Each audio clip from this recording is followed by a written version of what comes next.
Hello, খুব সহজে fluently ইংলিশে কথা বলা শিখতে চাইলে আমার চ্যানেলটি সাবস্ক্রাইব করুন, আমার অন্যান্য ভিডিওগুলো ফলো করুন এবং এই ভিডিওটি লাস্ট পর্যন্ত দেখুন। আমরা যদি কারো কাছ থেকে টাকা ধার চাই তাহলে বলি আমাকে কিছু টাকা ধার দাও, সেটা বন্ধু বান্ধব বা অন্য যে কারো কাছ থেকে, সেটা ইংলিশে হবে ল্যান্ড মি সাম মানি। ল্যান্ড মানে ধার দেওয়া।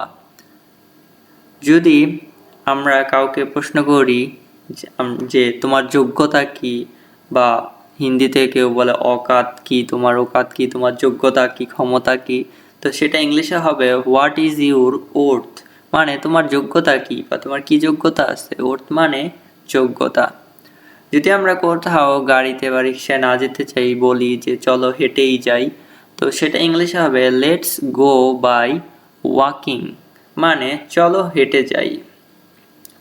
যদি আমরা কারো কাছে কেউ আমাদের কোনো কথা বলে বা সেটাকে আমাদের কোনো গুরুত্বপূর্ণ কথা মনে না হয়, তখন আমরা বলি যে এটার কোনো মানেই হয় না, তো সেটা ইংলিশে হবে ইট ডাজেন্ট মেক সেন্স, অথবা it doesn't make any sense, মানে এটার কোনো মানেই হয় না। বা যদি কেউ এমন কোনো কাজ করে যেটা আমাদের মোটেও পছন্দ না, তখন আমরা বলি এটার কোনো মানেই হয় না। যদি আমরা অনেকেই এ অভ্যাস পরীক্ষার একদিন আগে পড়ার, তো অনেকেই বলে যে আমি পরীক্ষার একদিন আগে পড়া শুরু করি, সেটা ইংলিশে হবে I start studying a day before exam. এখানে একটা কথা মনে রাখতে হবে, স্টার্ট, স্টপ এগুলোর পরে ভার্বের সাথে আইএনজি যুক্ত করতে হয়। যদি কেউ আমরা ফোনে কথা বলতে থাকি বা কেউ আমাদের দূর থেকে কোনো কিছু বলে এবং আমরা শুনতে না পাই, তো সেটাকে আমরা বলি আমি তোমার কথা শুনতে পারছি না, সেটা ইংলিশে হবে আই কান্ট হিয়ার ইউ, আমি তোমার কথা শুনতে পারছি না। যদি বলি কাউকে আমরা ভয় দেখাতে চাই যে আমি তোমার সব গোপন তথ্য ফাঁস করে দেব, সেটা ইংলিশে হবে I am going to reveal your secret, বা I am going to reveal all your secrets. যদি কোনো কিছুকে বলি যে এটা আমার, তখন সেটা ইংলিশে হবে দিস ইজ মাইন। আর যদি বলি তুমি আমার, ইউ আর মাইন, সে আমার, শি ইজ মাইন, এভাবে হবে।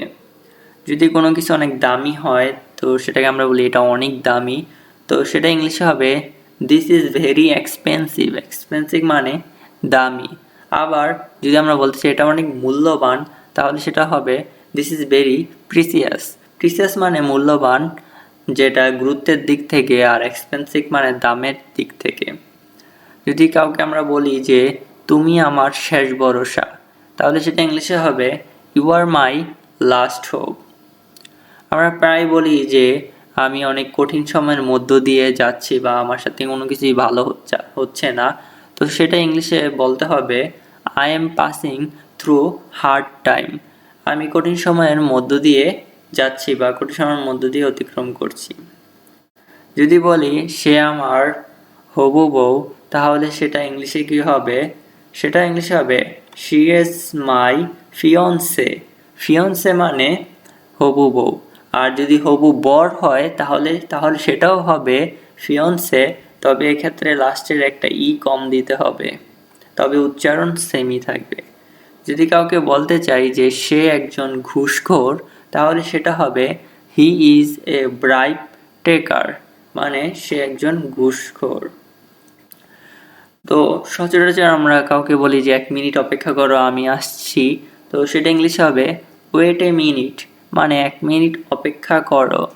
আর যদি বলতে চাই যে 1 মিনিট অপেক্ষা করো আমি আসছি, তাহলে সেটা ইংলিশে হবে wait a minute I am coming.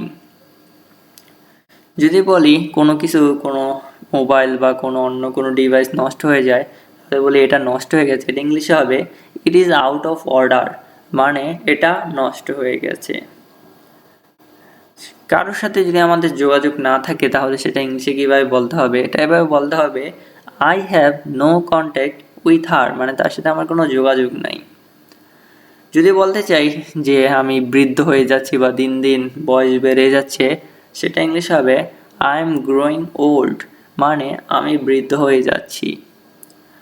আরেকটা কথা যেটা সবসময় সচরাচর অনেকেই বলে যে বলা সহজ কিন্তু করা কঠিন, সেটা ইংলিশে হবে it easy to say but difficult to do, or it is very easy to say but difficult to do. আশা করি ভিডিওটি সবারই ভালো লেগেছে। যদি ভালো লেগে থাকে আমার চ্যানেলটি সাবস্ক্রাইব করে ফেলুন। এ ধরনের অনেক ইন্টারেস্টিং ভিডিও সামনে আপলোড দেব, যা সবারই অনেক উপকারে আসবে। Thank you.